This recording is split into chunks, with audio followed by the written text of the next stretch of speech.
Wreck My Podcast. It's Dino DNA, this week on Wreck My Childhood.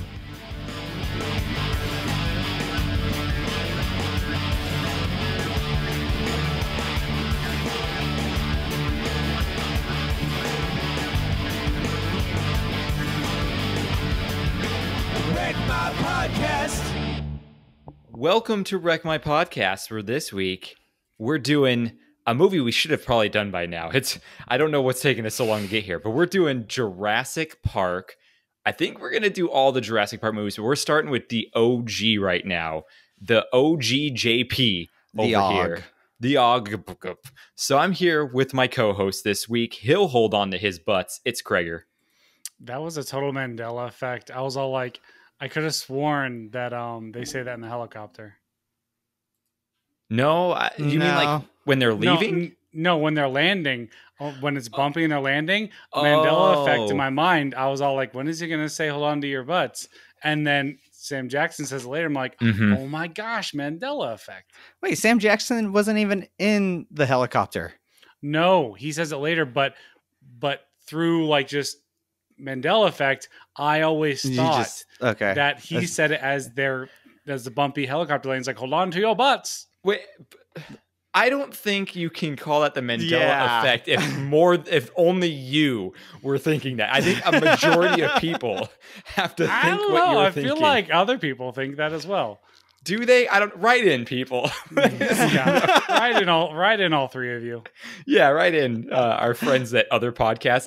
I'm here with my other co-host. He's a clever girl. It's Joe. Hi. Okay, mine was taken, and I couldn't even think of a line off the top of my head. But hi. Oh man, my name's Joe. Not even gatekeeper. Gatekeeper. That's not the password. Oh, and then I'm your host. I love CD-ROMs. My name's Jordan. So this movie, man, is a classic. Hang on, can we back up real quick, Kreger? Did you say that's not the password? Yeah, that was wrong too. Don't worry about it.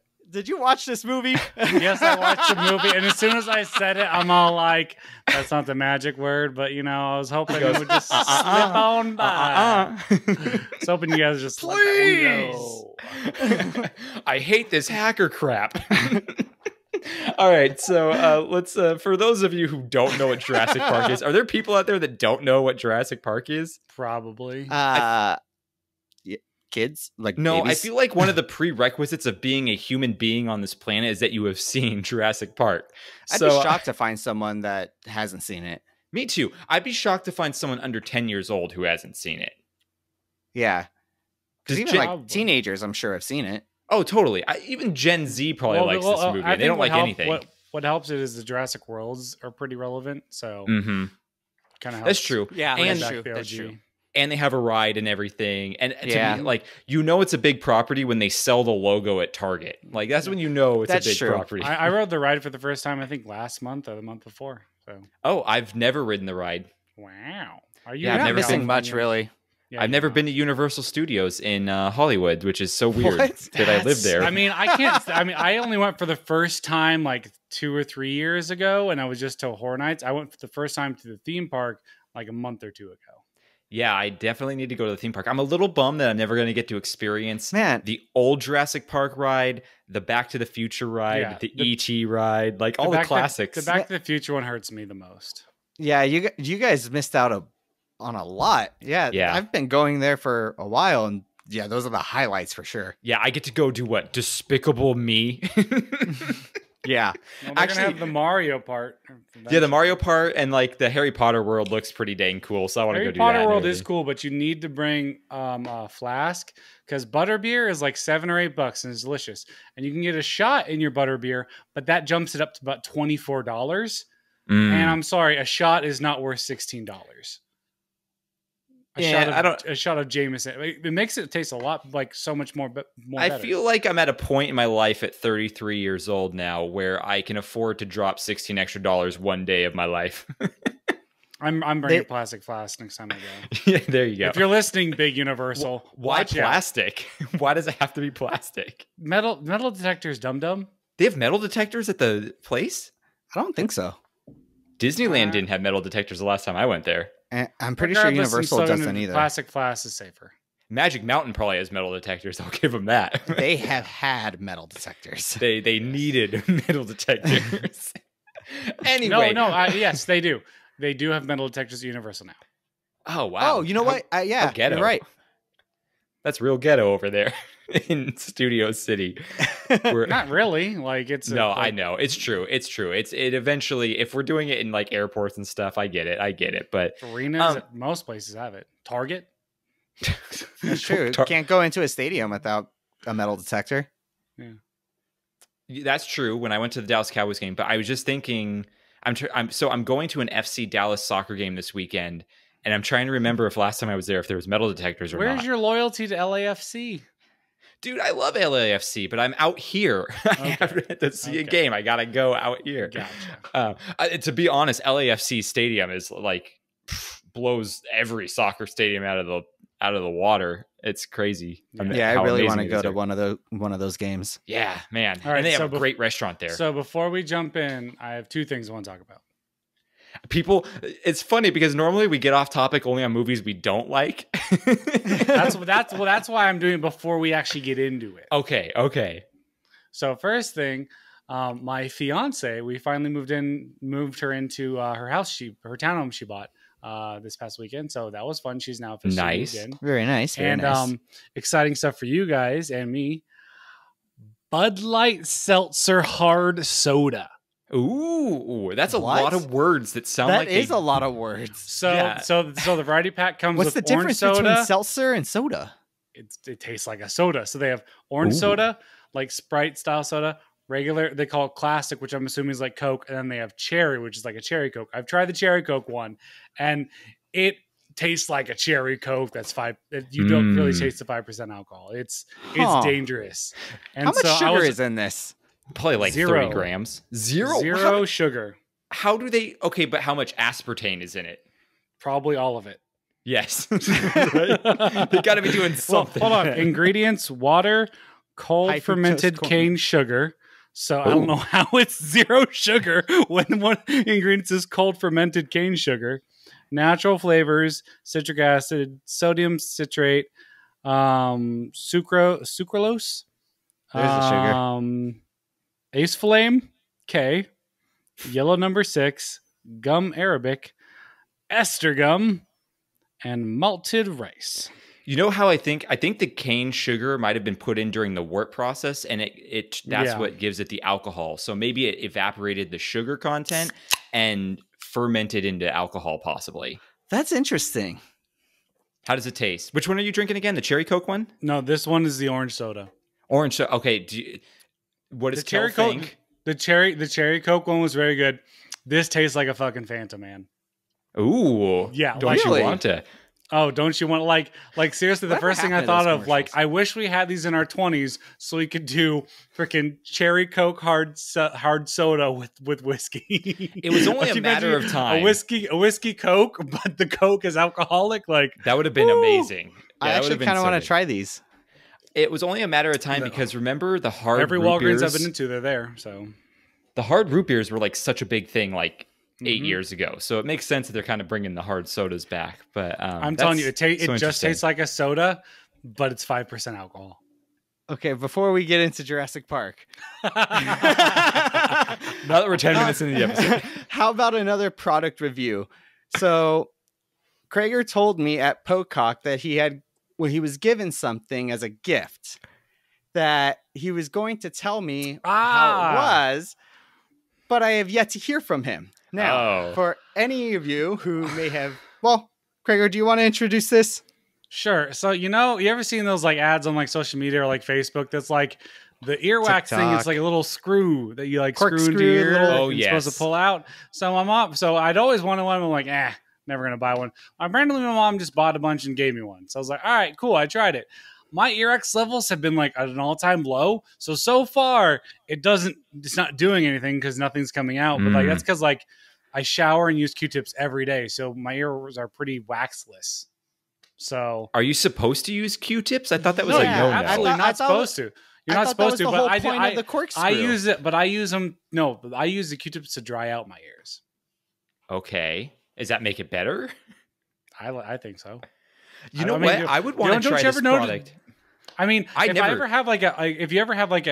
went like a couple days out cleaning my ears, I feel like I need to try it then. So far, does it pull anything out? The second time, and I hadn't used Q-tips in a couple days, I did get a little bit. It's a little bit. It doesn't feel like it's getting quite as deep in there. But, it's how shorter big is than this a thing? Q-tip. Hold on. 12 inches. You don't have to go get it. You could just. Oh, okay. He's gonna go get it. Well, this is gonna be great for all the audio listeners. Anyways. Yeah. Here, let's just sit in silence. Describe it for the 30 seconds. Oh man. He's just gonna hold it up to the camera and not say anything else about how it looks. Let's see how this goes. So this is how big it is. It's like a little bit smaller than a toothbrush. Okay. It's like a pen. It looks like blunt size to me. Yeah, so see, you can see a corkscrew. And it also came with a bunch of What's it made out of?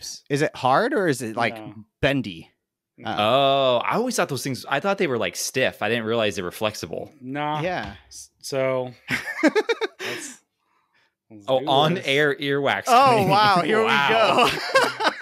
Goodness. Again, great for audio. What is this? What is this episode? I thought we were talking about dinosaurs. This is so weird.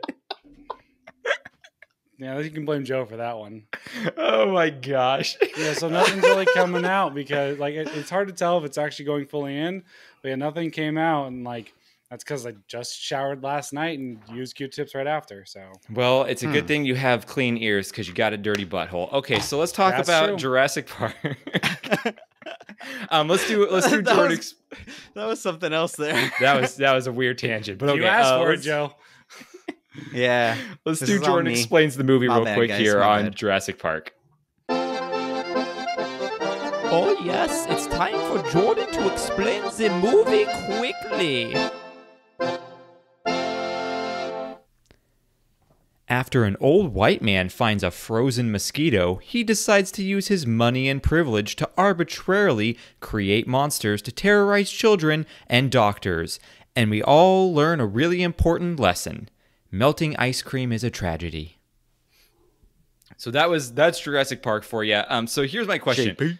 Have you seen this movie? I think the better question should be, when was the last time you've seen this? When was the last time you've seen this movie? Joe. Oh, I'm pretty sure like last year. It's been recent. I see this movie quite often. Yeah, it's a once a year viewing for me too. So Krager, what about you? I feel like last year as well, if not the year before. Yeah, this is definitely one that I watch. It's one of those movies. It's like, Back to the Future, The Goonies, some of the Star Wars movies where it's like you just put them on because it's a comfortable chair. Yeah, you love sitting in it. It's not gonna fail at what it's doing. It's gonna be good. You're gonna enjoy it no matter what. Yeah, it's just gonna do its job. Yep, you're gonna sing along to the theme song. You're gonna it's gonna be lovely. One thing I've always found curious about this movie, though, I feel like the transition from the wonderment of them going out into the park to view things to when shit hits the fan is really abrupt. I feel like one scene we're watching them and it's beautiful sunny skies out, and then the train, the little Jeep stop, and then the next scene it's just nighttime and rainy. I was going to bring that up. I actually didn't remember it being such a big contrast. I actually kind of liked it. The first part of the movie, I forgot how cool and interesting and new it is, and non-scary. Yeah, and then it goes into freaking craziness. I'm I kind of liked how they did the first half of the movie. I really liked a lot of the cinematography choices and the acting in that first half of the movie. Yeah, and let's be honest. I mean, someone sold their soul to the devil to get those computer graphics back then. They hold up to what we watch now. Well, I was watching 30 some years old. When the helicopter was flying in, there's certain scenes where I'm not sure if that helicopter was transposed over the water. I think it was, but they did such a good job where I couldn't quite tell. Do you know what dinosaur was practical and what was computer animated? Yeah, so I know the T-Rex, when you're just seeing its face and arms, practical. I've heard that as well. Is CG. There's some scenes of It's essentially, I think, anytime it's a full view running animal is CG, and anytime it's kind of like stationary, like there's some raptor scenes they're practical. I think not the Gallimimus? Those are like the running things. Those are CG. What's the one with the little like collar that goes? Oh, like the bearded dragon looking thing. Yeah, that kills Nedry. That might be really Dilophosaurus. Yeah, Dilophosaurus. Is that it, or is those the ones with the big cranium? Huh. Anyway, I think that's practical as well. They did.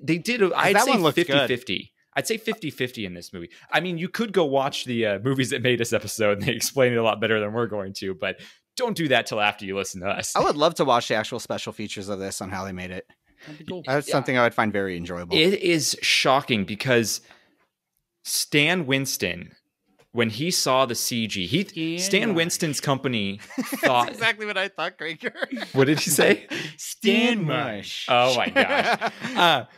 Stan Winston, when they were doing all the practical effects, he was like, there's no way the CG company is going to come in here and like do better than what we can do with like the stop motion animations and stuff like that. And when he saw it, I think his exact words were, "Wow, I'm extinct." So I'm shocked. But life finds a way. Life finds a way. I don't think it was ILM that did the CGI. I think it was some other company that literally had never done it before and promised doing it without ever thinking they were able to complete it. And they just found a way to do it. So that's pretty cool. Crazy. Yeah, CGI it is insane. finds a way. It does find a way. So what do you guys think? Where does this rank? Like definitely top movies, kind of in the middle. Best of the Jurassic Parks for sure. Okay, best of the Jurassic Parks. Would you say that, or would you say another reign Here's supreme? what I would say. I always like number 2. It's the best of the Jurassic Parks. It's not my favorite of the Jurassic Parks. Oh. I will actually agree with that because I would say number 2 is my favorite, but number 1 is the best one. I watched so much of Lost World when I was younger. Like so did I. Every weekend almost was watching The Lost World in junior high. But at the same time, I think one reasoning for that is when Jurassic Park first came out, we were younger. Mm-hmm. And I remember when I first, because my parents had rented it from Blockbuster and I wanted to watch it. And so I got scared at the T-Rex scene. Yeah, definitely. But by the time Lost World came out, I was a little bit older and I wasn't scared anymore. I loved every second of it.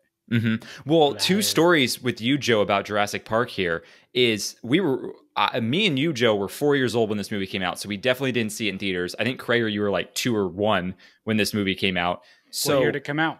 93. What month of 93? June. Oh, geez. It came out when I turned 2. There you go. So Joe, none of us had seen it in theaters when it originally came out, but Joe, you and I got to see it like probably 10 years ago when it was re-released in theaters. Yeah. Is that the beer story? The beer story? Maybe. Yes. I know we were with Dodie and Big John. I don't remember who else was there. Kevin was there with us because he saw it with us, and it was a thing where once you bought a beer, every beer after that was a penny. Oh, in the theater? It was at the sushi place right across. That's right. So we had gone there before, but anyways, back to the theater. No. You got to talk about the beer story where Big John found out, like, is this real? And the waitress is like, yes. And he puts down a quarter and they proceed to bring out 25 beers. And we got to preface, though, Big John is like Andre the Giant. We call him Big John because he's a big boy. But you guys had to pound 25 beers before going. No, we didn't have to pound them, but we were helping them. But to finish our last beers, we were like, oh crap, look at the time. We got to go see Jurassic Park. Finish your beer. Let's go. Type of thing. But seeing Jurassic Park, that re-release, that is probably my most favorite theater experience I've ever had. Yeah, because everyone in there had already seen it, so we were just all there to just make jokes and laugh and have a great time. Yeah, it was a pretty empty theater too. There weren't many people besides our group that were there. It was great. Yeah, well, there were other groups too. They were making their comments, and it was so much fun. It was such a fun time. And then the second story is that I remember. Do you remember when I moved into my Sand Canyon house and they flooded it, so we had to live in the Hyatt for 2 weeks? Yeah, and you came over and stayed in one of the rooms with me, and Jurassic Park was on. Yep. I have a vivid memory of that for some reason. But I remember this. Yes, Craig. I Well, love I love hearing you crunch on crackers while we're recording. I like how we moved away from the mic thinking it wouldn't pick it up, but I'm positive it has. Yeah. Well, I was paying attention to my line and it wasn't moving. So Then maybe it did. I was trying to be mindful. Mindful, yes. So Krager, where you rank this one? Out of all the Jurassic Parks? Out of all the Jurassic Parks, you think this is the best one too, or do you think Lost World's better? I haven't seen Lost World in a very long time, so I'd have to rewatch it. Well, we're going to because we're doing all the Jurassic Park movies. So as of right now, Jurassic World is number 1. Jurassic World? I'm sorry, Jurassic Park. Oh, okay. Okay. To be honest, Jurassic World I thought was a good one as well. Yeah, but Bryce Dallas Howard is Jurassic World 2? yes, Have you? I saw it in theaters. Was it good? I hated this movie. It was pretty bad, yeah. But I'm still gonna go see Dominion. Oh, I am too. For sure. Because the first Jurassic World was I enjoyed it. It wasn't amazing, but I enjoyed it. You know, It was better than 3. Oh yeah, it was definitely fun seeing that. It was fun seeing that snooty assistant get eaten. It was a good Yes. time. And then was it Jimmy Buffett was in it. Yeah, Jimmy Buffett. You see him running away with 2 margaritas. Yep, it's a classic of just the product placement in that of how they would like an actual theme park would look if they opened it. It was so perfect. I thought that was great. But we'll talk more about Jurassic World when we get to that episode. Let's talk about things we noticed watching at this time. We've talked about the graphics, how crazy they are. Even the practical effects are really, really good. I've always thought the Velociraptors look like Clint Eastwood. Did you get that? I always feel like they're about to be like, do you feel lucky? Well, do you? It's funny. I can kind of see it when you now that you mention it. Like Clint Eastwood smirking and a Velociraptor. Put the pictures next to each other and they're identical. And then my favorite line in the whole movie is that gatekeeper at the beginning. I love when they bring the Velociraptors up and Muldoon just like, gatekeeper. Well, that's one of the lines that Kevin said in the theater too. Yeah, it's big laugh. So good. Now here's the real question. Is Muldoon cooler or is Roland cooler from the second one? Ooh. That's a hard one. I'm going to go with Mullen. Muldoon has way cooler shorts. They're very, very tiny. Yeah, I'm going to go with Muldoon. Yeah. And he's got a cooler accent because he's like, and the T-Rex puttock. I think it's harder to go after raptors than it would be a T-Rex. Oh, totally. I think I would, if you had to pick, I would sneak up on a raptor. I would definitely go after a T-Rex with like a big gun than I would try to go after raptors. With a trank? Oh, yeah, hell yeah. A bazooka. Yeah, a bazooka. What if you're trying to capture it, Krager? Bazooka just blow off one of its leg. Okay. It's still alive. It's just a little hobbled. Yeah, what is that going to do with a 2-legged animal? That's the rules of hunting. Didn't you know if you come back with 3/4 of the animal, you're good? He said he wanted it alive. He didn't say in what condition alive. That's true. Now, what's scarier, the little compies or the velociraptors? Like, which way would you rather die? Being eaten by velociraptors or eaten by the little compies? They're actually Procompsognathus triascus. Okay, those things, yes. God bless you. That's their name. I would go velociraptors. I feel like that would go way faster. Velociraptor for sure. Would. Yeah, that's not supposed. Well, what the other one? You have to deal with the pain of the park. You have to deal with the pain of the poison for the other one, though. That's true. Oh yeah, because they numb you. Yeah, the other Jurassic Park movie. I mean, they explain a little more that they actually do a lot of damage before they actually kill you. You're right. They do like to cut you open and eat you while you're still alive. He said at the beginning of this one, they rip open your stomach and then like, nom. Yeah, that's true. Have you guys heard that theory that the little boy he like terrorizes at the very beginning grows up to be Chris Pratt's character? No. Yeah, there's a theory that everyone thinks that little boy ends up being Chris Pratt's character. That's kind of funny. Yeah, that would be pretty dang funny. We'll see. Did that little boy ever have a name in this? I don't know. Credited with anything? I never checked the credits. I didn't check the credits. No. Who knows? Wonder what he's credited as like annoying boy.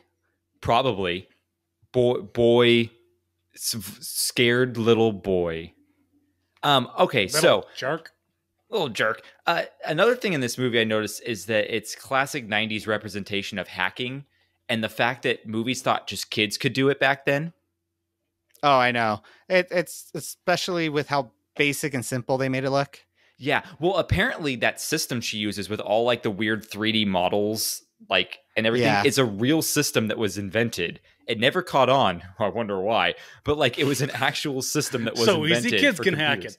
Yeah, like I'm like, so what you want to do is when you double click a folder, I love waiting 30 seconds for an animation to take me over to the folder.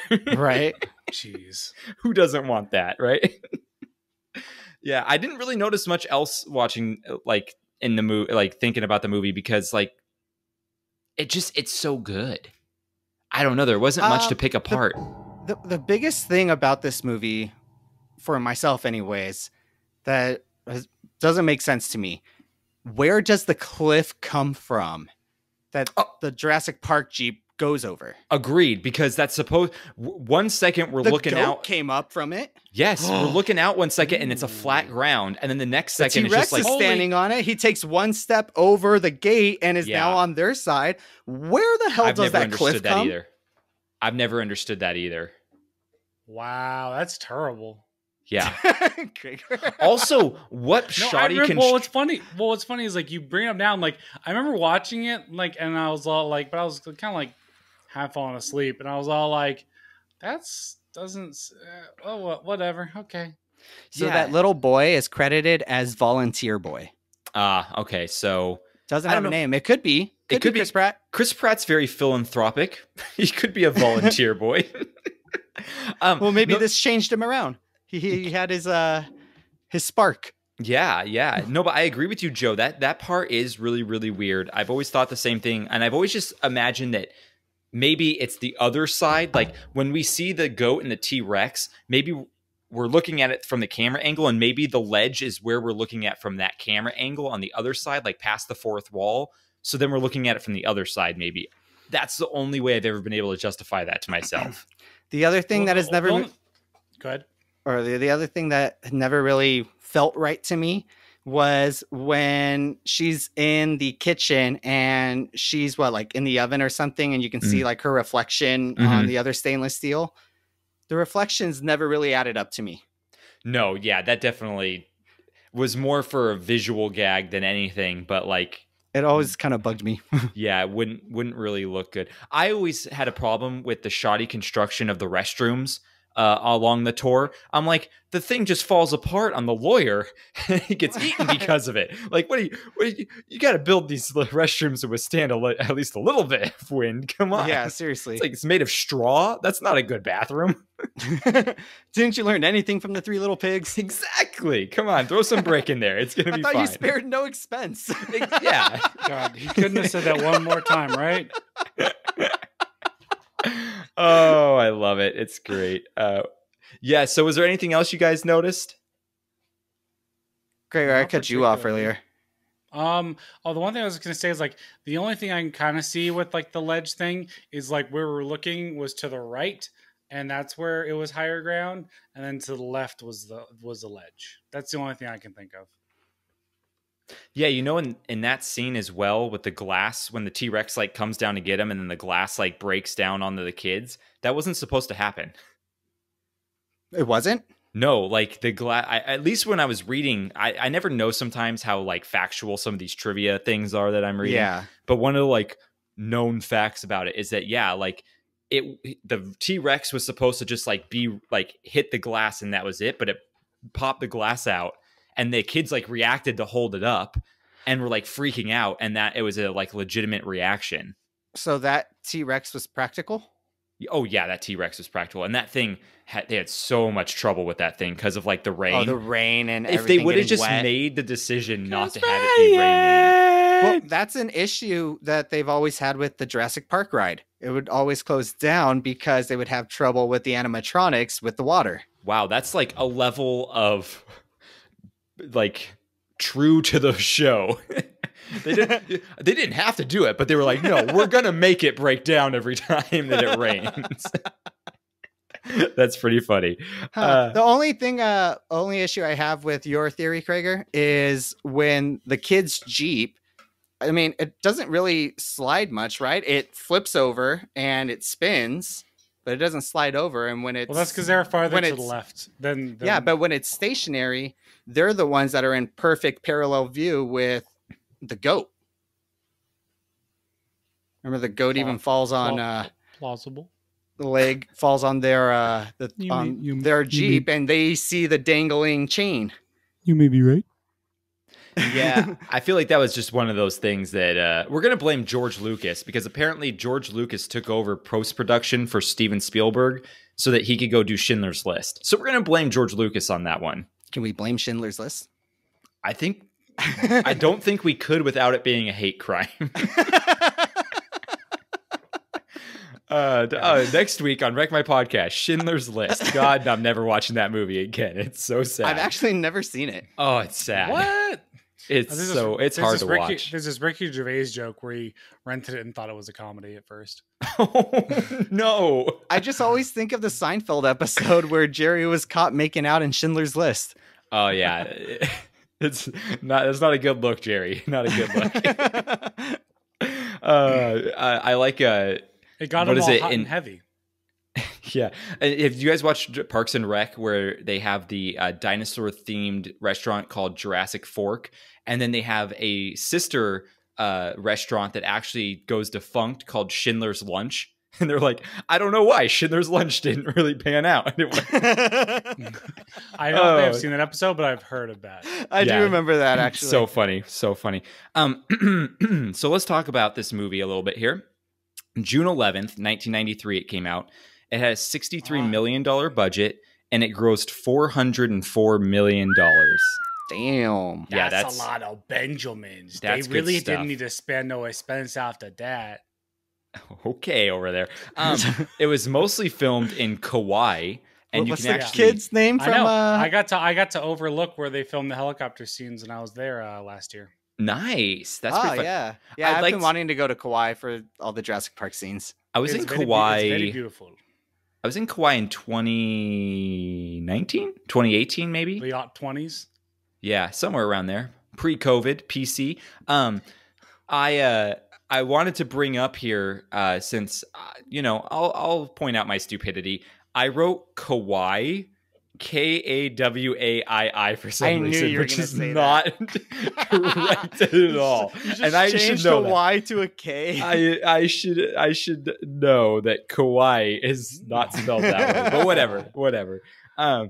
And then they also filmed in Tehachapi Pass, which I think is... That's in California. Yeah, I think that's where some of the scenes... Oh, I bet you that's where the dig site scenes are. I think that's where the dig site scenes are, yeah. So that makes sense. It's pretty deserty over there. Dusty. Yeah. Can you guys guess the critic and audience scores? 97 critic, 98 audience. Oh, wow. Going real high there. 82 critic, 91 audience. So Krager got the audience score 91%, and then 92% for critics. Wow. So they're like right there. I figured it had to be close. Yes. Steven Spielberg directed. I don't really need to tell you other movies he's done, because you could spit in a blockbuster and probably hit one of his movies. Listen to our Jaws episode. Jordan, you can spit in the only blockbuster. You're right. The last blockbuster. Yes. Yeah. Another side tangent. The big fancy wedding I was at, one of the guests I was talking to, she lives in the town where the last blockbuster is, and she says she sells her card and goes in. Oregon. Bend, Oregon, I think, right, is where it's at. Yeah. I thought you were going to say one of the people at that fancy wedding used to be the CEO of Blockbuster, and then I was going to ask if you went up and asked, so how does it feel to be a failure?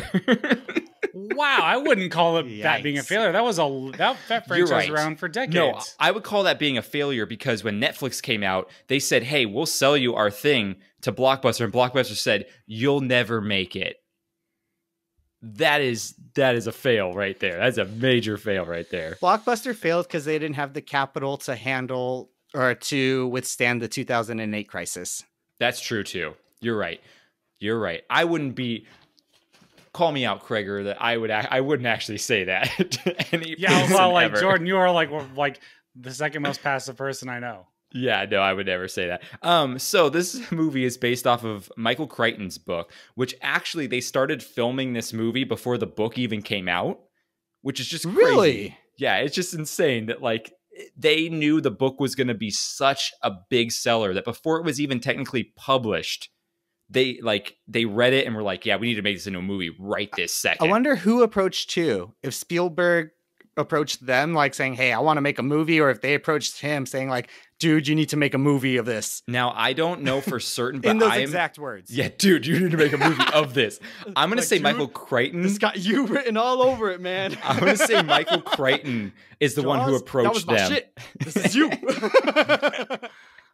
Because Michael Crichton did Westworld, and that was a movie that came out. So he was not unfamiliar to his stories being made into movies and television series. Does that have anything to do with the HBO Westworld? Yes.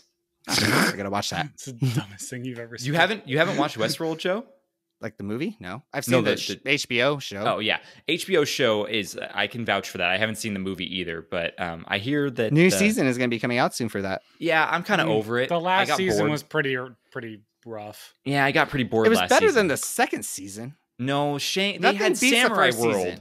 They had Samurai Yes. World. in the second Samurai season. World was okay. Third season was trash. Third season turned into a Black Mirror episode, and I was like, eh. And not a good It one. kind of did. Yeah, I was like, eh. Anyway, so Michael Crichton, also this screenplay was adapted by David Cope. He wrote other classics like Kingdom of the Crystal Skull. Oh, no. No, but he did write good stuff. He wrote War of the Worlds. He wrote Secret Window, which Secret Window is like, love that movie so much. Have you watched it recently? Yes. I did too. John Turturro, so good.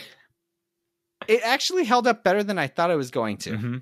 Yeah, John Turturro, known feet connoisseur. Is he really? No, Mr. Deeds.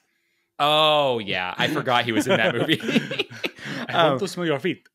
And then David Cope underestimating the stinkiness. David Cope also wrote Spider-Man, the first Tobey Maguire Spider-Man movie. That's big. He wrote the first Mission Impossible movie, which actually I recently watched, and I did not. It didn't hold up for me. I got real bored. I was cool with it. I got real bored with that movie. I've been wanting to watch all. I just went back through. I Or- think it was one of those things where I like would turn on when I fell asleep and like would watch one over a couple days span. And I got through the first three, and I was like, oh yeah. The third one I remember being my favorite. Isn't that Ghost Protocol? No, 3 is like its own Mission Impossible. Oh. 3. Ghost I think Protocol I remember being my Ghost favorite. Ghost Protocol's Protocol, like I think, is 4. 4. Oh, okay. Then that's my Fallout favorite is one. 5. Or Yeah, Fallout is I think 6? and number 3 is when we first get J.J. Pegg. Abrams. We Simon get who? Pegg. Simon Pegg. Meg? Nutmeg? Simon Pegg. Oh. I'm pretty sure we do get Simon Pegg in 3. And Philip Seymour Huffman is in 3. Oh, yeah. You got to love him. And hey, Westworld actress, the whorehouse owner, she's in Mission Impossible 2. Is she really? She's the love interest in Mission Impossible 2. Man. I need to rewatch the second one. I do not remember anything about the second one. That's long-haired Cruz. Ooh, long-haired Cruz. I want to mention David Cope's best thing he ever wrote here. Death Becomes Her. Have you guys seen this movie? Nope. Is Classic. So this good. the one with Ava Longoria? No, Meryl Streep and hang on. Madison. Yeah. Meryl Streep and Goldie Hawn. Is that in Death Becomes Her? Yes, thank you. She confirmed. Goldie Hawn and Meryl Streep are in Death Becomes Her. They're two ladies who hate each other, and then they try to like kill each other, and then they take a potion so they can't die. And it's this whole big like dark comedy. It's great. Go check it out. All right. So David Cope wrote all that stuff. So who starred in this movie? Sam Neill. He played Dr. Alan Grant. I found out he was in Peaky Blinders. I didn't know he was in that show. I didn't. Well, granted, I haven't seen the most recent or even like the second to most recent season. I'm way behind on that. But I don't know. Maybe it's later. Maybe I think it's a later season he's in. And then I'd say arguably his second biggest role besides being Dr. Alan Grant was in Event Horizon. I think a lot of people know him from that movie. And then I know him from a short-lived television series J.J. Abrams did called Alcatraz, where it starred Sam Neill and Hurley from Lost, whatever his real name is. I think I saw that show a little bit. Yeah, I thought it was cool. It was when I was in my like fringe phase, and I was really into like these weird sci-fi things that never really like became popular. One show J.J. that I always Abrams one show that I always get mad that never got a full season. I think it was called Drive. It was on Fox. It was with Nathan Fillion. Yes, and like I remember that. Like a bunch of people got like blackmailed, and then to like illegally race across the country. Yes, I remember that show. His like daughter or whoever in it was a big name too, wasn't it? Was it like Alicia Cuthbert or something? I think something like that. But I remember something like that. I remember like watching the first 5 episodes and like loving it. And then out of nowhere, there was just 24? no 6th episode. Yeah, no, I watched that show too, and I thought it was so weird that they just kind of canceled it. It was a good show. I loved it. It was a fun show. It was a really fun show. We should find those episodes and watch those for the podcast. I'd be down. Yeah, that'd be great. Okay, another person in this movie, Laura Dern, playing Ellie Sattler. I just watched her. I started watching Big Little Lies over the weekend on HBO Max. Great show. Laura Dern is a national treasure when she's on screen. Off screen, I hear she's a total like jerk. But I don't know. I've never personally. But she created the Holdo maneuver. I was gonna say she was in Last Jedi. Holdo, yes. In her role in Last Jedi, you could tell she's probably a little bit of a see you next Tuesday. And she was in The Founder. I forgot she was in that. I think she plays the girl that he has the affair with. Yep. He ends up stealing her as his wife. Yes, and then also she was in Twin Peaks, the like remake or the sequel version of it that came out like 6 years ago. She was in that. So not the restaurant. No, not the restaurant. Nope, she never worked there. Then we also have Jeff Goldblum, another national treasure. Yeah, playing Ian Malcolm. I barely knew her. Jeff Goldblum. How about Silver Under? Okay, so move on. This is getting bad. I forgot that one of his first roles, I think, was in The Fly. That was one of his first roles? I think like in the 70s. That was like early in his career was The Fly. I haven't seen that in so long. Independence Day. I mean, who doesn't love Independendence Day? And then Ragnarok. I mean, come on. He steals the show. Have you guys seen the trailer release like yesterday or the day before? Not yet. The Love and Thunder? It's not yet. No, last night I decided I was really tired after work, which is why we didn't record on our normal night. And I decided what's better than watching a 3-hour-long movie that just got released on HBO Max. So I was watching The Batman all last night. Oh, I was about to watch it and I was like, it's getting late. Madison and I were like, this is like our new favorite movie right now. I want to see it in the theaters, but I don't think I'll get around to it. Just watch it on HBO Max. Just watch it on HBO Max. Honestly, I don't think it need. I am a fan of going to the theater, and I even was like, I don't think I needed to see this in the theaters. Yeah, it's pretty slow. There's been a lot of wedding planning, so a lot of craziness. Yeah, that makes sense. So we have Richard Attenborough, who shows up as John Hammond. He came out of brothers with David Attenborough? Possibly, because Richard Attenborough is a iconic filmmaker and actor from like the 50s, 60s, and 70s. He was 15 years retired. Didn't do anything in the movie industry, and he came out of retirement for this movie. Interesting. Yeah, super cool. He was on Miracle at 34th Street. Like classic. Oh, really? The classic? He plays Santa Claus. Yeah, he plays Santa Claus. Yep. Mm-hmm. Huh. Yeah, this dude, super cool. Another guy in this movie who's a huge name, but like gets no screen time is B.D. Wong. He plays the scientist. Isn't that a disc? B.D. Wong? CD-ROM. Oh my gosh. He's in a ton of stuff too, though. Yeah, he's always a token Asian. He's in Gotham. He plays whatever the dude's name is, who's the crazy scientist that experiments on people in Arkham Asylum. Hugo Strange. Yeah. Hugo Strange. He plays him. He's in Mr. Robot as like a super crazy character who like cross dresses and stuff. Love his character in Mr. Robot. He's in done Bird something Box. where he was a ninja because I can mentally picture him going Gah! Well, he was the voice. He was a voice in Mulan. Are you thinking of Mulan? Because no, I can picture his face going like. So okay. Also, so there's David Attenborough, Richard Attenborough, and John Attenborough. Are they all brothers, or they're not related at all? Oh, nice. Nice. Like, nope. Nope. You're not related at all. I just let you know. Just people's Just names, man. Good name. Jordan, Good you were name. on one. Yep. Samuel L. Jackson shows up in this movie. Again, another one where you could spit in a Blockbuster and find one of his movies. I love the joke in New Girl where Damon Wayans Jr. says, "I call my dick Samuel L. Jackson because he's in everything."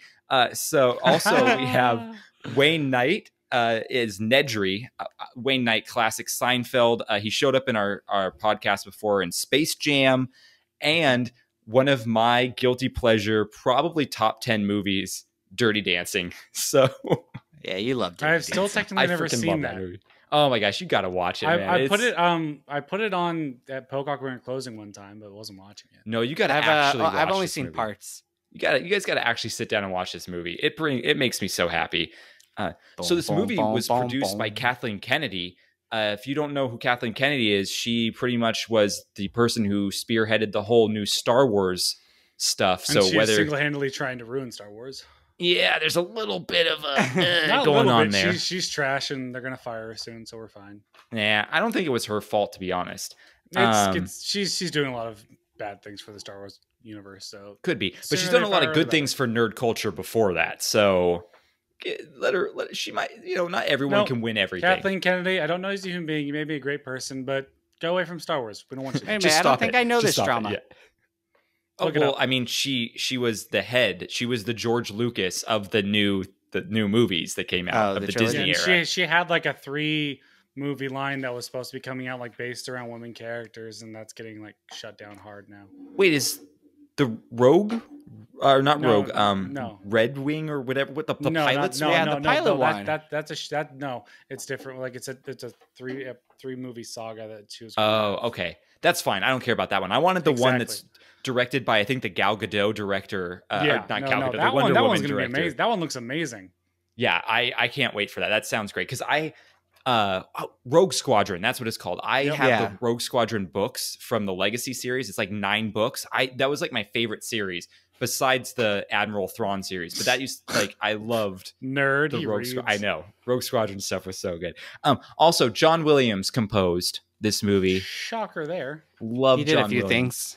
Yeah, he did just a few, like Yeah. You might Jurassic have heard Park of him. and maybe one E.T.. other thing. Yeah.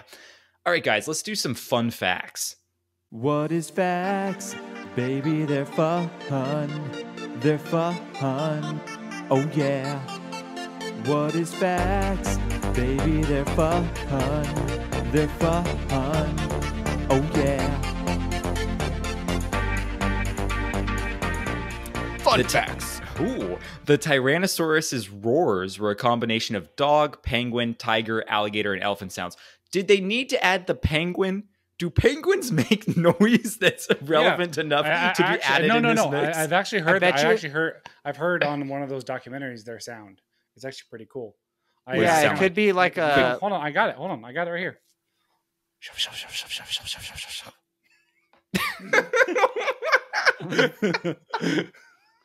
What? Krager T-balled up a joke for himself and then knocked it into the outfield. No, I bunted with 2 strikes and struck out. Oh man, I feel like penguins, if they were gonna make a sound, it would be more like a. Like that's all they would make. Like Well, a maybe little, it's like, not bark. like an actual noise like that. Maybe it's just like a subtle like rattling or. It's when it's the sound of them sitting on the egg. Oh, that's a great sound. Is that Perry the Platypus? Oh, that's awesome. So Michael Crichton intended John Hammond to be a dark Walt Disney, which we're going to talk here in a minute about the book differences to the movies. Because I've read the first book. I've never read Lost World, but I will tell you one of the biggest differences is John Hammond's character between the movie and the book. In the book, he really is like an asshole Walt Disney. Interesting. Yeah. So it's just wants all profit. I'm Mhm. assuming. He doesn't care about anyone dying. Or, He hates the Jews. no, So you're thinking of Hitler. Is what you're thinking of. I thought Walt Disney didn't like Jews. You're right. Yeah, he was. There there might be some anti-Semitism going on. You're right. In the House of Mouse. Yeah, maybe. So Universal Pictures paid Michael Crichton $2 million for the rights to his novel before it was published. $2 million. Not even published yet. That's crazy. This dude crazy. That dude's got an excellent agent. Yeah, oh, totally. When Michael Crichton was asked why the novel was named Jurassic in the title instead of dinosaurs being from the Cretaceous period, it just sounds better. He replied that he had never occurred to him and admitted that was just the best looking design. Yeah. Can you imagine a 5-year-old trying to say Crustacean Park? Cretaceous Park. Like, yeah, that doesn't sound good at all. Jurassic's like the easiest one. Yeah, and it looks way cooler. Like, Crustaceous would take up the whole shirt of a t-shirt to try and get that word on there. You would have to use like the little dash and make it go on the next line. Yeah, it would just be awful. So at around 47 minutes into the movie, while discussing chaos theory, Ian Malcolm shamelessly flirts with Ellie. After meeting on this movie, the two of them, Laura Dern and Jeff Goldblum, had a romantic relationship and were engaged for 2 years before breaking up. I found it interesting that Jeff Goldblum apparently is infamous for striking up relationships with all of his co-stars. I feel like he'd be such a weird guy to date. I wouldn't want to date Jeff Goldblum. I'd love to hang out with him, but I feel like he would be a hard person to date. Because I agree. I would want to hang out with him. But he's definitely not someone that I would want to hang out with on a daily basis. Yeah, like all the time. Yeah, I'm like, dude, it's too much. Can you please stop talking for just turn it off, seconds? man. Just turn it off. Turn it off. Yeah. Shut down. Put a glove on, man. So Steven Spielberg liked the dinosaurs to do behavioral things that had nothing to do with the plot. So he liked if they would like stop to scratch or something like that. And he said he learned this on E.T., where it becomes more believable when like you have like fantasy, like mythical things in your movies, making them do kind of mundane things to make it seem more believable. So I thought that was kind of an interesting filmmaking theory. I like that. Makes sense. That's pretty cool. Yeah. Shortly after Nedry makes his first appearance in the control room, we see him playing Jaws on one of the small windows on his computer screen, which is, a reference to one of Steven Spielberg's movies that we've covered on this podcast. Yes. It's known for being covered on this podcast. Go check it out. Go check it out. We actually did all the Jaws movies. So all check of them.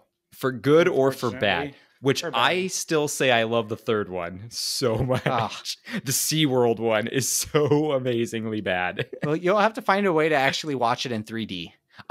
You know what? I just made friends a few weeks ago with one of Madison's. You made friends? I made friends. I made a friend with one of Madison's coworkers who has a movie screening room in their house, and he has 3D glasses. We're gonna go watch Tron Legacy in 3D soon. Oh, heck yeah! But I'm like, we should watch Jaws 3D in 3D. Now, how are you gonna sell this? Oh, just like that? I'm gonna go to him and be like, "Hey, Steven, we're gonna watch. Let's watch Jaws 3D in 3D." And just so like what you should do is you should sell it as in it's like this new version of the first one in 3D, and it's called Jaws 3D. Yes. And then when you play it, it's actually the third one. No, it's the fourth one. See, it's Jaws 3D. It's the fourth one, but just retroactively made 3D. Okay, we're going too far down the rabbit hole now. I want to see Michael Caine in 3 dimensions. Recent discoveries have proven that T-Rexes actually had great eyesight. So the whole premise that they can't see if you stand still is all fake. Which I wouldn't be shocked if, or how, what am I trying to say? I bet there's so many people who believe that to a T because of this movie. And thank God they don't exist, because people would be doing these things. Like, they'd be like, I can't see you. They just pull a straight Drax. Can't see me. Yep. I'm too still. So here's the differences between the book and the movie. In the book, Dr. Alan Grant actually likes kids. So there's like a big difference. But it's like part of his character in the movie is that he does not like kids, and he has to learn to like them over like the course of the movie. Yeah. In the book, Tim and Lex's characters are flipped. So in the movie, Tim is the younger one, Lex is the older one. And then in the book, it's flipped where Tim is the older one, Lex is the younger one. Do the roles flip as well in regards to like hacking and the dinosaur expert? Lex likes dinosaurs a lot more than Tim in the book. So yeah, the whole thing kind of flips over. I take it the book Hammond did not spare no expense. No, because he cared about profits only. Right. But what was interesting too, the book is extremely violent. Like, I know this movie is pretty violent, but the book is like way crazy. Like, there's a whole chapter, not a chapter, I would say a page and a half of them describing a velociraptor eating the intestines of one of its victims. It is brutal, this book. So they couldn't really adapt it 1-to-1 because it would have been rated R, and they wanted this to be more accessible. But yeah, if you want like a really brutal book, go read Jurassic Park. Also, in the book, John Hammond's character, he's super greedy, narcissistic, and psychopathic, and he ends up getting eaten at the end. So he dies. Wait, John Hammond dies? Yep. I guess I should have said spoilers if you ever wanted to read the book, but I did say I was telling you the differences. I was really looking forward to reading. Yeah, you know what? Instead of spending 2 hours watching a story, I'd like to spend 4 months getting through a story. I'm really glad they changed John Hammond's character. No, me too. It would have been weird if he was like a sociopath. Like, it would have been too much. That's cool. He dies in the book. He even to the point that he's being eaten by a dinosaur, he doesn't think he did anything wrong with the park. Like, that's how narcissistic he is in the book. Wow. Henry Wu, who is B.D. Wong's character, has a much bigger role in the book. Like, he's like throughout the whole thing. He's like Arnold's character kind of in the book. Interesting. Well, he's in the most Jurassic Parks afterwards. It's true. He does come back in like all the other Jurassic Parks. I like the newer Jurassic Parks, which is cool. It's funny because after now he's made a name for himself as a celebrity. They're like, hey, come on back to the movies. Remember where you got your start? Come on back. Ian Malcolm in the book is alluded to have died. Not just alluded. I would almost say they outright say Ian Malcolm dies in the book, but they bring... Is he supposed to die by the T-Rex, I'm assuming? I don't remember exactly how he dies, but I remember thinking he dies. And then I was like, but he's in the Lost World. And they did say that they retroactively just brought him back in, even though he dies in the book to be in Lost World. And I'm like, that's so dumb. That's so dumb. Yeah. I was like, why did it need to be him then? They needed someone to be like the connective tissue between the two of them, I guess. I don't know. And well, Sam Neill just... Well, because Sam Neill and Ellie Sattler are like, I'm never going back again. Where, yeah, but we're talking about the book character, so... No, but even in the book, Alan Grant and Ellie Sattler are like, never again. This is like, this ruined dinosaurs for us. True. And then the ending of the book is way more depressing than the ending of the movie. The ending of the book literally ends where pretty much everyone gets eaten except for like 4 people. And the people who do get taken off the island... they don't get to go home. The government locks them down and quarantines them and is like, you're not going home anytime soon because you have a lot of questions to be answered here. And then they end up napalming the whole island. Oh, damn. Which is why in the Lost... yeah, right? America. Which is why in the Lost World... When down, bomb it out! It's why in the Lost World they had to come up with the second island, because in the end of the first book they were like, no, they just destroyed everything. Like, all the dinosaurs were killed. So yeah, those are the main differences. Final thing here for you guys. I have a fan theory, which I think is a stupid fan theory, but it's like all over the internet for some reason. Right. So there's a fan theory that posits that the dinosaurs we see aren't really dinosaurs. No, duh. No, but I mean, like, in the universe of the movie, they aren't really dinosaurs. They're genetically engineered monsters to look and act like dinosaurs to fool the general public into coming to their theme park, even though they're not. And the reason they say that is because a 65 million year old mosquito would not have enough DNA to clone, as they're claiming they've done, even if you add in like the frog DNA or whatever, as they did in the movie. And that John Hammond knew this, but still wanted to have his park anyway, which is why he has that story about the flea circus. And he's kind of like, yeah, I'm just like creating illusions here, because he's admitting to, no, these aren't really dinosaurs. Like, these are just like genetically engineered monsters kind of thing. And then the theory also is used to explain all the scientific inaccuracies in the movie. I think it also fits with what goes on in Jurassic World, and because they essentially create a species. Yeah, it's true. But I also just think it's kind of a dumb theory in the sense that I'm like, there's scientific inaccuracies because, like, we don't know that much about dinosaurs. We know a little bit, but like we don't know what they're like alive. So of course there's true. And it's a freaking movie. What do you expect? It's true. Yeah, so, good point. Yeah, I mean, I don't think we need a fan very theory. Critical on this. Yeah, I don't think we need a fan theory to explain why there's scientific inaccuracies in a movie about dinosaurs. Right? Oh, so funny. Well, was there anything else you guys wanted to say about this movie? This series is going to be a lot Ellie of fun. did. Oh wow, Ellie definitely has a lot to say. That's a big she has an dog impression. Sneeze. Yeah, that was her impression of the Velociraptors. No, you pull dog's lips up to make them look like they're growling. All right.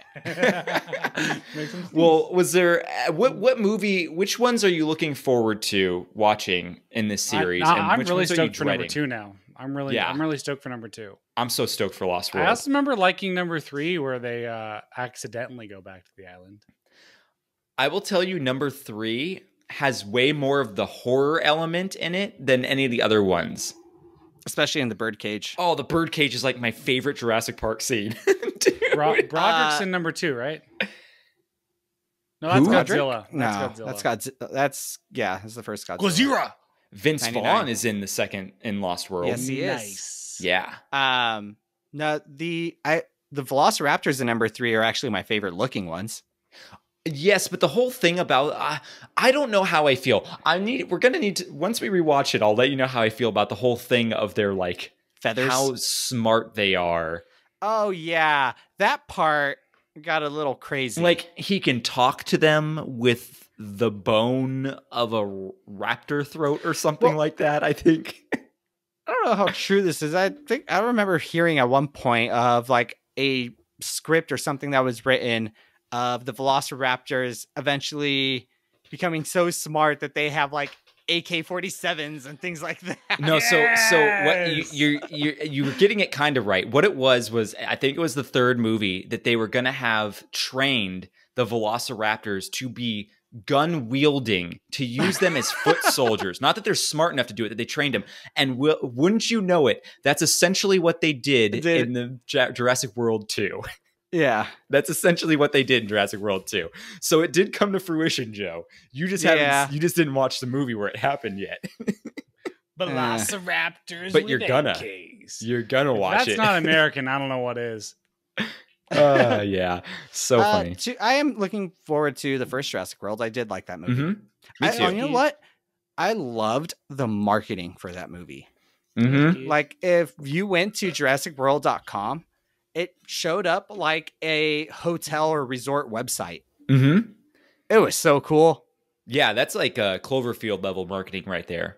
Yeah, love that kind of stuff. Such good stuff. Going back to what you were saying, man, J.J. Abrams was like such like the most sought after director for like a little bit, because there was Lost, Fringe, Revolution, Cloverfield, Super 8. Yeah, Alcatraz. I got to see Star Trek. I got to see one of the Star Wars movies on his dime.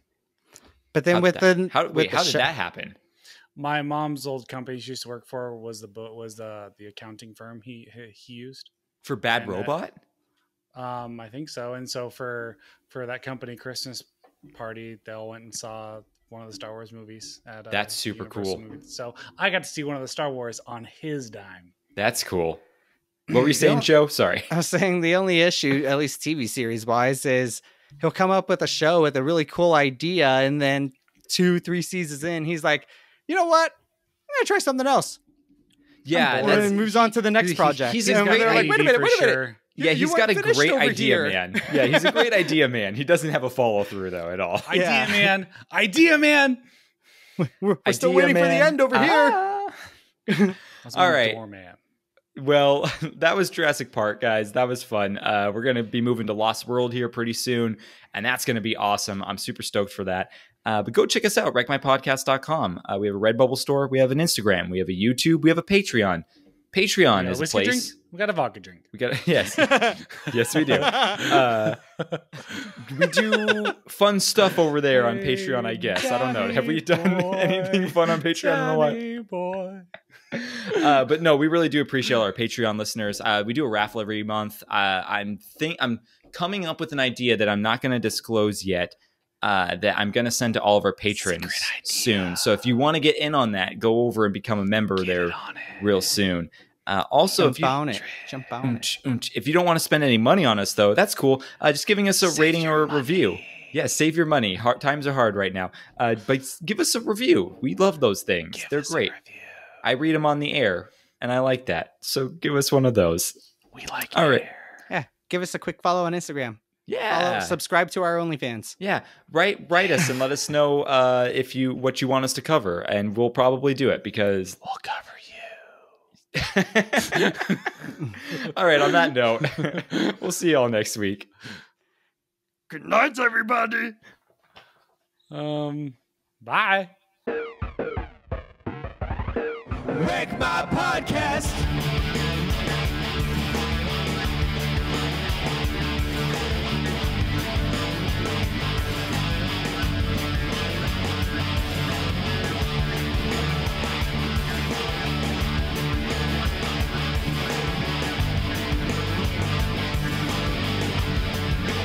Wreck My Podcast. I like how a small child gets electrocuted in this movie. Yeah, it was a good time. Oh, I know. So crazy. I pulled that joke the other day. We were in Long Beach, and I guess they were like setting up for a race or something. So they had like all the barriers. The Long Beach Grand Prix. Yeah, that one. You know, so I'm sure that's probably what they were setting up for. And so I went up to the fence as we were crossing the street, and I would be like, I said, wouldn't it be funny if these were electrocuted? And then I grabbed onto it and I did the same thing. I'm like, oh, pulling out your Alan Grant over here. That's great. Classic. You should have done with Kate. Oh, nice. I know her. You should have done your impression of the guy from Tommy Boy peeing on an electric fence. I've only seen parts of Tommy Boy. Oh, you haven't seen all of Tommy Boy? Also, if you've watched Mythbusters, that can't happen because pee is not an exact connected stream. Yes, that is true. It can or it cannot happen. Cannot. Nah, it sounds awful. Hey, look, a whale. Ooh, no, that's just Mrs. Jensen. My bad. I get motion sick when I like bounce in my chair at work. So a cruise is not constantly bouncing. Yes, it is. Wreck My Podcast.